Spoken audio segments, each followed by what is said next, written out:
ነገር ውስጥ በጅበት ነው ግን አንቺን ደስ እንዲልሽ እጅ ያናገረዋለሁ። ይቅርታው ከሱ ይምጣ ብዬ ነው እንጂ እኮ ወደዋለሁ። እስቲ ሚላውን እንሰማለን።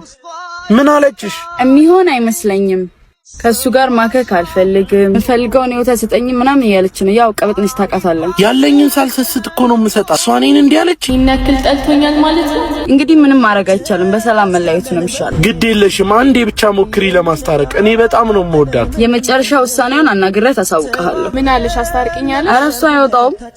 ሙያ የላት ዝርክርክ ናት። ቤቷን እንደ ሴት አትይዝ ምናምን ነው የሚለኝ። ኧረ ከዚህ ጋር መኖር አያስፈልግም። እሱኔ እጄ ልኩልን ገሯ። ኧረ ምን ቦጣሽ እኔ ያናገረዋለሁ። ይታባታቸው እያለው ማለት ይሄ ሁሉ ንዴት የማይባት በእኔ ነው። አዎ በቃ ተዋት። እሷ የምትናገረውን ነገር መድገሙላ አልፈልግም። ገመናችሁን ግን እንደዚህ ያዘርግፉት። እስቲ ንገሪኝና ይቁረጥልኝ። ካልሲውን ሁሉ ያጥብ ምናምን። እኔ ይሄንን መድገም አልፈልግም። የእናንተ ነገር ግን የሚሆን አይመስለኝም። እኔ